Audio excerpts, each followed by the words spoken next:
70,000 monks just broke their silence for the first time for Donald Trump.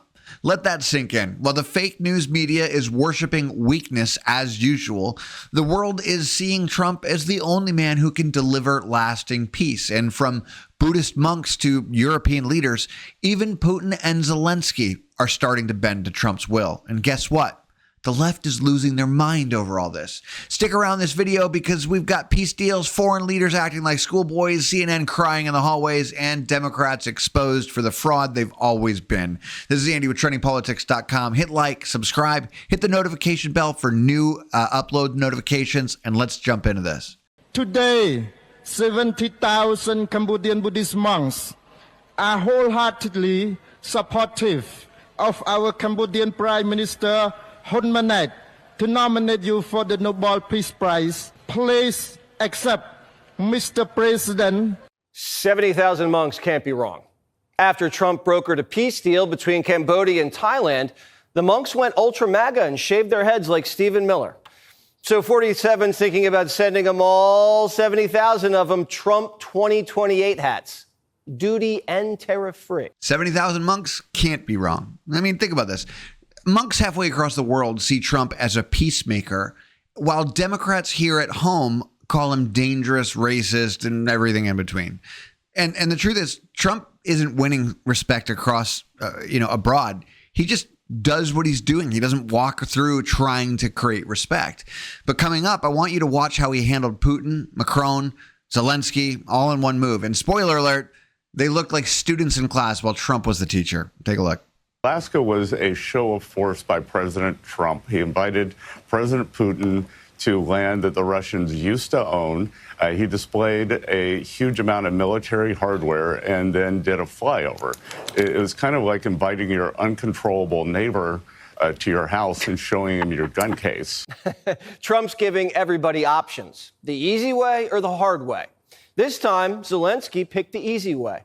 He wore a suit, said his thank yous, and brought Trump a big, beautiful gift, a putter from a Ukrainian soldier who lost his legs in a war and then picked up golf. Engraved on the head, let's putt peace together. Constantine, first of all, I just watched your swing. I know a lot about golf, and your swing is great. It looks beautiful, and you're going to be a very good golfer very soon. But I also want to thank you for this putter. It's beautiful, and it's made with real love, and it's given to me with real love from you, and I appreciate that. Every time I sink a putt, I'll be thinking about you.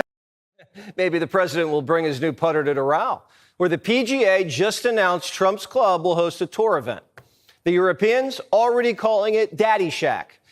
Yesterday, they were on their best behavior. Trump kept calling France's president by his first name, Emmanuel, and Macron responded with a Mr. President. He was, quote, like a schoolboy speaking to his teacher. That's how President Trump likes his allies to behave.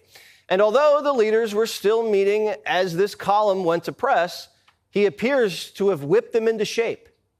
The Europeans were sitting around the Resolute desk yesterday like they were waiting for class to start. Trump was giving Europe a geography lesson. He even put up the big, beautiful map and sent it home with... See that? Trump shows strength, and suddenly Europe stops acting tough and starts paying attention. Contrast that with the old ways when Merkel and company tried to lecture him. Now they sit like kids waiting for roll call. And when Trump picks up the phone to call Putin, the media melts down. CNN can't handle it. Wait until you see their whining. CNN is now whining that Zelensky had to wait in the hallway. The fact that he feels he's got to check in with Putin right away still feels like Trump needs Putin's approval in a way that's got to be very disturbing to Zelensky sitting there. This isn't CNN's first rodeo. They should know the first time Putin and Zelensky talk should be face-to-face, not on speakerphone. And what? Trump's not supposed to call Vlad to set up the next round of talks? Who else is he going to call? Obama talked to Putin. Hillary talked to Putin. Biden even talked to Putin. How are you supposed to end the war if you don't talk to the guy who started it? CNN tried to get the Finns to leak another perfect phone call. Do you know what Trump said to Putin on the phone? I mean, what were the specifics that he put out there? Obviously, in diplomacy, what happens in the Oval Office stays in the Oval Office when the media is not in there. I've been involved in peace mediation before, and I think that President Trump is genuinely trying to bring this war to an end. Trump says, if you're curious, I'll tell you. We had a very good call, and I told him that we're going to set up a meeting with President Zelensky, and you and he will meet, and then after that meeting, if everything works out, okay, I'll meet and we'll wrap it up. But it takes in this case two to tango. They have to have somewhat of a relationship. Otherwise, we're just wasting a lot of time. I don't want to be doing that. I just want to end it. Trump's just fixing the left's mess. From the beginning of this entire process, much of the left-wing media has been actively rooting against the President of the United States in the pursuit of peace. All weekend following those historic U.S.-Russia bilateral talks, we listened to clueless pundits on television trying but failing to claim that the president had failed. The so-called experts in the foreign policy establishment, whose record is nothing but endless wars, trillions of wasted taxpayer dollars, and dead Americans, have the nerve to try and lecture President Trump, who has solved 7 global conflicts in 7 months. Trump stopping wars that started on Democrats' watch. Even the monks get it. Even Democrats like Stephen A. get it. It was Biden in office when a full-fledged war against Ukraine took place. It was Russia that invaded Crimea, and that was under the Obama administration. It was Clinton in office when you made a deal that disarmed Ukraine and therefore weakened them, leaving them dependent on the United States. What I'm saying is, promises made are supposed to be promises kept. What was Joe Biden's plan to win the war in Ukraine? He didn't have one. What was Biden's plan to end the war in Ukraine? He didn't have one. If Kamala won, did she have a strategy? Of course not. The Europeans just don't want to be next on Putin's menu. And that makes sense. But now that Trump made Europe foot the bill for the war, they're like, all right, let's call it a day. After their meeting yesterday, they told Trump at the table, great talk. We'll see you in a month or two. I said, a month or two?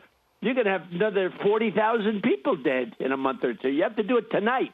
The Obama-Biden doctrine of strategic patience, a.k.a. don't change anything, just got doged.